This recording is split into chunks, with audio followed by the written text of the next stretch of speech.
up, my detonators? This is JP. This is the Power Bomb. And we had a couple things happen on Monday Night Raw. We had a couple things happen on Dynamite. And we had a couple things happen on SmackDown. And I'm going to get into all of that.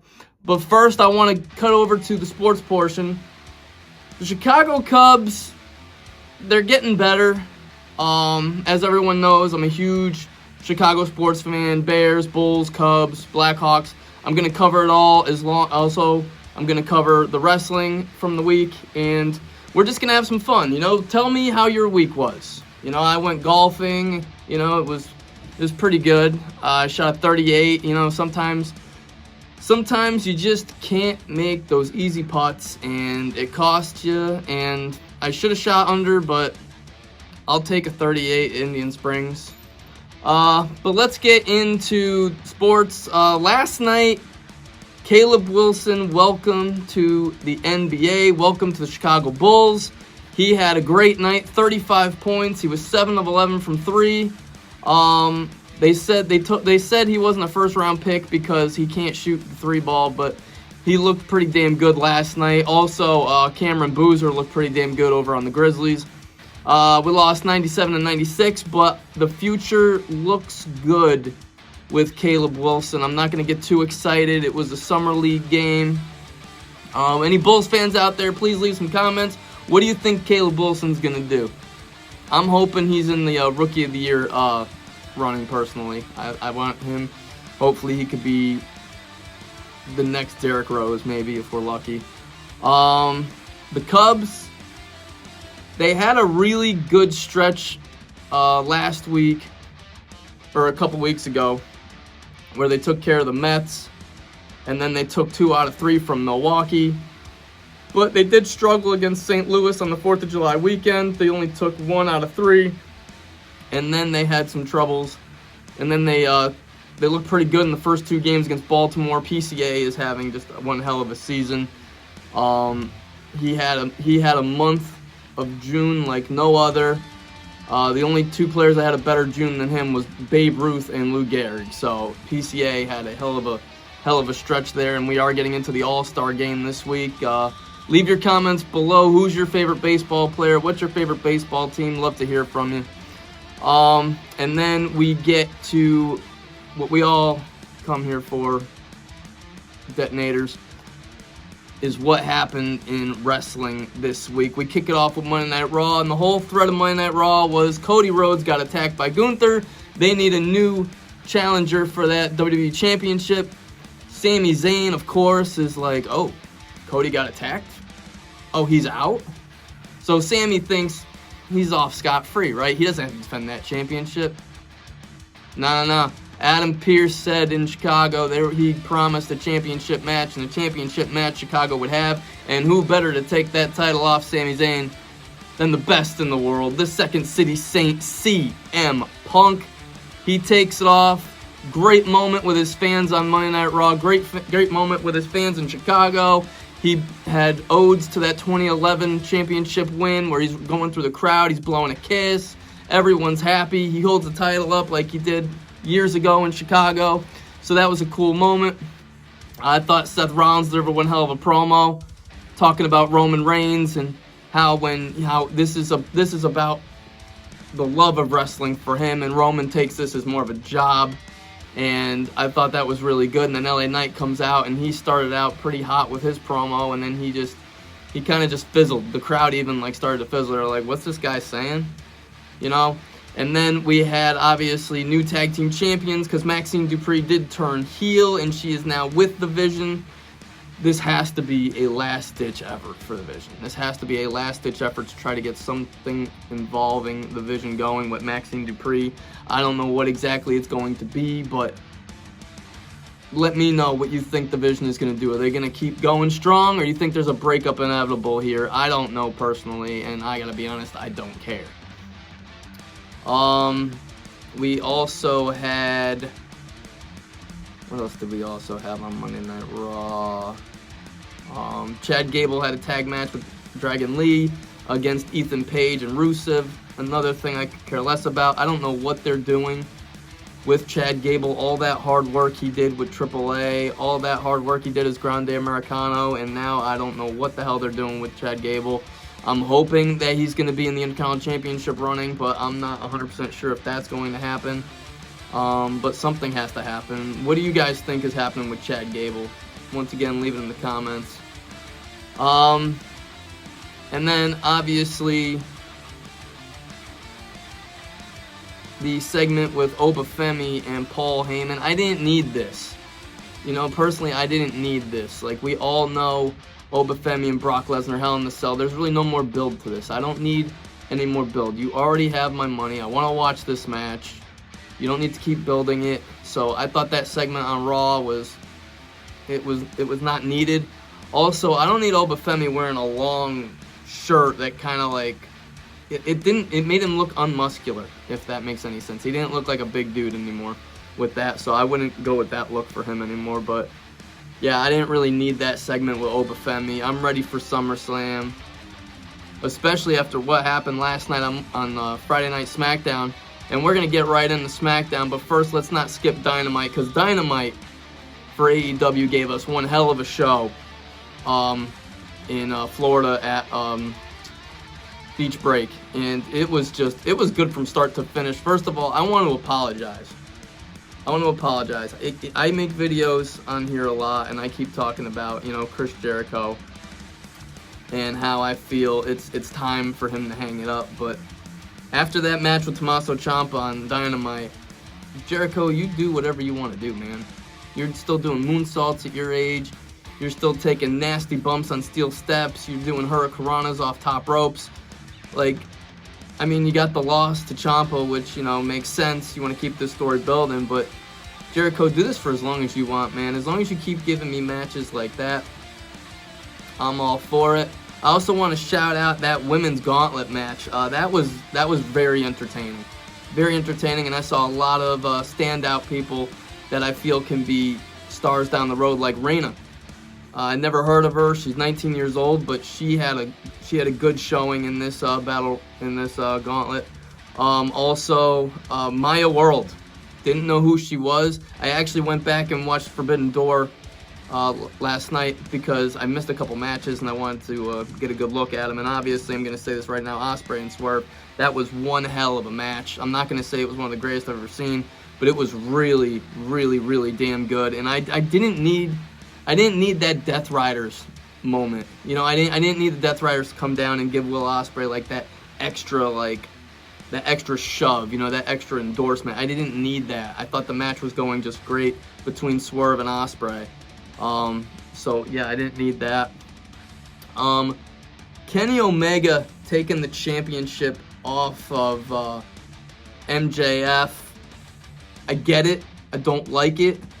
I don't know what's going to happen with Redemption now, but now that Kenny Omega is champion, obviously the direction all in is Will Ospreay and Kenny Omega. But can I get a stipulation in this? Maybe an Iron Man match, maybe a half-hour Iron Man match? I don't care. But I just feel like a regular match is just going to kind of miss the boat here for this at all in. And personally, I'd like MJF in the mix. I'd like it to be a triple threat, to be honest, because I think you could still accomplish everything you want with Will Ospreay in a triple threat that you could do in just a regular match with Kenny Omega.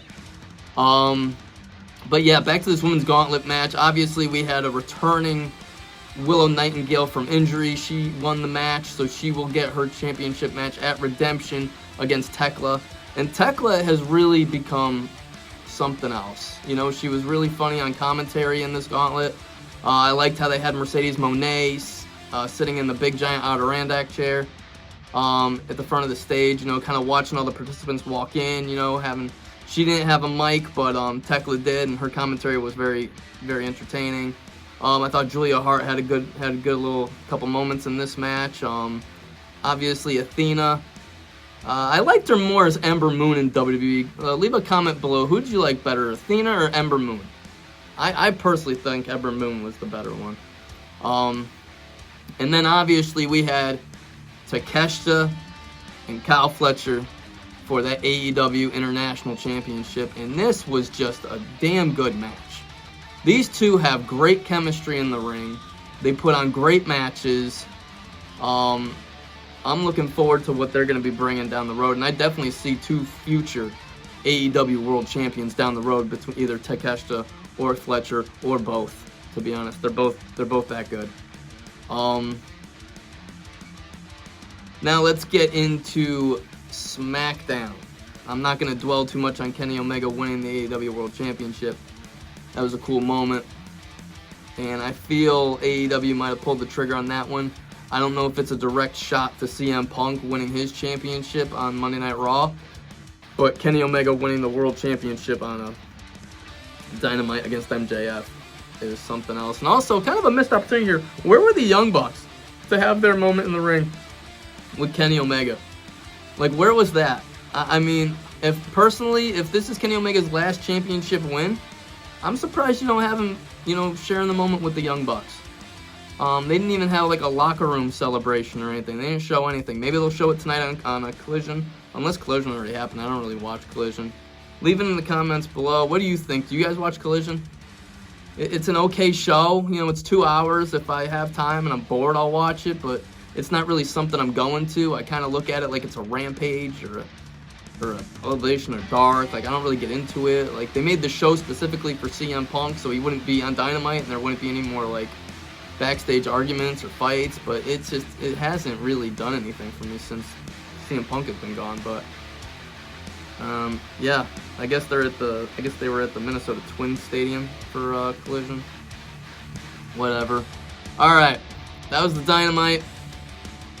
Now let's get into Friday Night SmackDown, and boy, did CM Punk look good with that championship draped around him.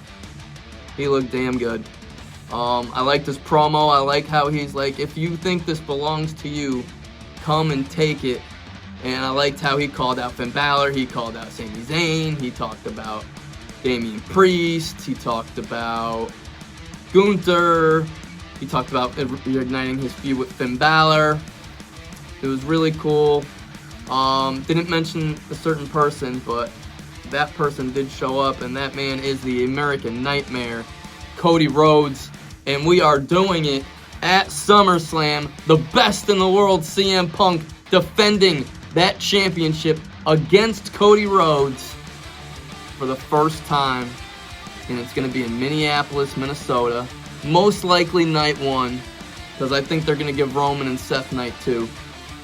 But I liked every bit of this. I liked all the Punk segments pretty much on that SmackDown. I liked his conference. I liked how he talked with Finn Balor. I liked how he had a moment with Gargano and Candice, and they're all mad because they're like, you stole that from Sammy. Sammy was the one person that really gave us hope. That moment gave us hope. And then Punk's like, wow, if 9 days was all the hope you needed, then this. And then he said something about like, see Johnny Wrestling. That's who I know. I know Johnny Wrestling. I don't know what this is, but it's not working. And Punk is speaking for all of us. What is that doing for Johnny Gargano? He's just sitting on a freaking crate. He's not sitting on a crate. He's laying on a crate. He's just sitting there like this. And then everybody just kind of like unleashes their freaking frustrations on with him or there. I don't know. It's just stupid, and it's not doing anything for anybody. I also liked what they're doing with Royce Keys. I like what they're doing with Royce Keys. This whole thing with Jacob Fatu and Jimmy Uso, I like it. I think it's something good for Royce Keys to be involved in some type of a story like this. So I like that a lot. Jade Cargill took out Alexa Bliss. Looks like Alexa Bliss is going to be shelved for a little while, so kind of get her away with that. Maybe that opens up Charlotte for championship opportunities and singles opportunities, because Alexa Bliss is going to be out for a while, so maybe that's the direction they're going there. All in all, I thought it was a pretty decent SmackDown. And one thing I noticed about SmackDown, Punk being there seemed to be a little bit of a jolt of energy. I feel like the wrestlers had a little bit more momentum last night, whether it was the match between Royce Keys and Jimmy Uso, whether it was the match between Tama Tonga and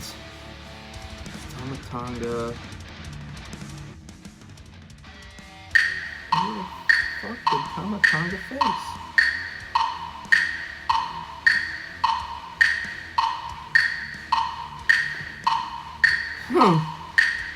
Tama Tonga. It was the first match of the night. It was the first freaking match of the night. Guys, this ever happened to you? You have something like on the tip of your tongue, like it's right there, and you just can't get it? It wasn't Finn Balor, was it?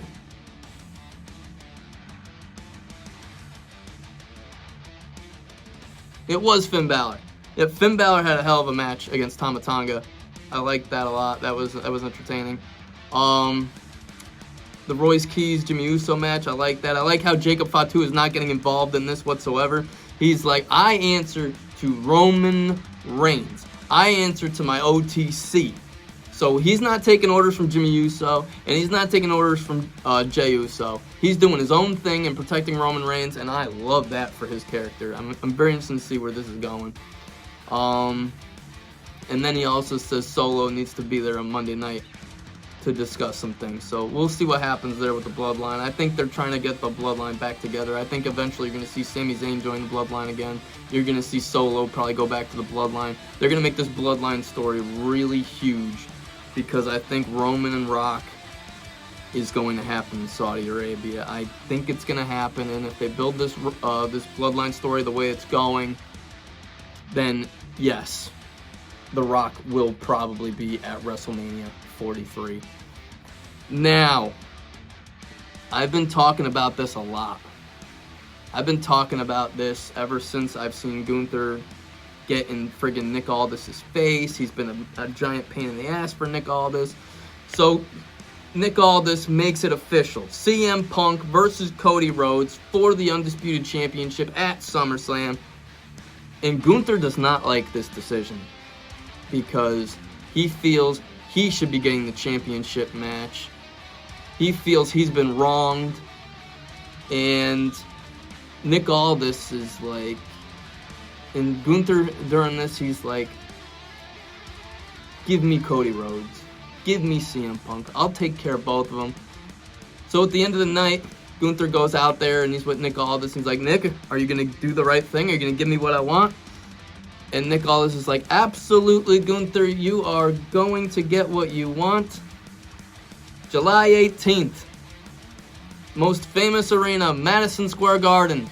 It will be CM Punk and Cody Rhodes versus Gunther and Sami Zayn.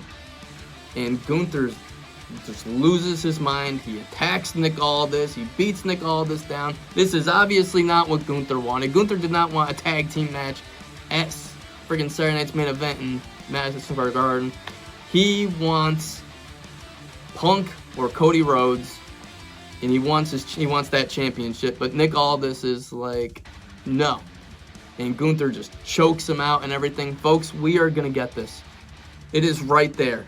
This is the path Triple H is going on. It is going to be at SummerSlam, Gunther versus Nick Aldis. And the stipulation will be Nick Aldis loses. He can no longer wrestle in the ring anymore. He can no longer have an in-ring career. And he will be strictly the SmackDown general manager going forward. And there will be no more physicality for him whatsoever. He will be retired from wrestling by Gunther at SummerSlam. Mark my words. And this SummerSlam is shaping up to be a damn good one. Roman Reigns versus Seth Rollins for the World Heavyweight Championship. Io Sky versus Liv Morgan for the Women's World Heavyweight Championship. CM Punk versus Cody Rhodes for the Undisputed Championship. And potentially Nick Aldis versus Gunther. Also, what I liked on SmackDown, I liked Carmelo Hayes and Trick Williams. I liked their match. And then, holy shit, Baron Corbin's back. Baron Corbin's back. He takes out Carmelo Hayes, and then he takes out Trick Williams. I like the physicality. I like how he laid his shit in. You know, he really made a statement last night. I like Baron Corbin returning to SmackDown. I'm telling you, there is a new energy on SmackDown with the addition of CM Punk as your Undisputed Champion. You add a Baron Corbin to the mix. Things are happening on SmackDown. It was a very enjoyable, watchable show last night. Obviously, with Raw and SmackDown, they're all going to have their moments of just boringness and, like, kind of who cares, you know, like those types of matches. those kind of moments, those type of backstage scenarios. But there was an energy on SmackDown last night, and you could feel it in the arena. Punk had that energy, Cody had that energy, Gunther had that energy. They really got their stuff going. We're on the road to SummerSlam. I'm very excited. So everyone, enjoy your weekend. Do something fun, hang out with family, go hang out with friends, hit the links, play a little disc golf. Maybe you got baseball practice, maybe you got softball practice. Maybe you're watching the World Cup. I know we got Norway and we got England tonight at 5 o'clock. That should be coming up soon. And then we also have Argentina and Switzerland. So I've been excited for this World Cup. USA obviously, fell apart and embarrassed us on a national stage because they just got straight up outplayed by Belgium. And Belgium put up a hell of a fight yesterday with Spain, but Spain was just a little too much for them. So Spain and France in the semis, that's going to be a hell of a matchup. That's going to be a hell of a matchup. All right, everyone. This was the Powerbomb. I'm JP. Thanks for watching. Detonators, you be safe over the weekend. Have a good one.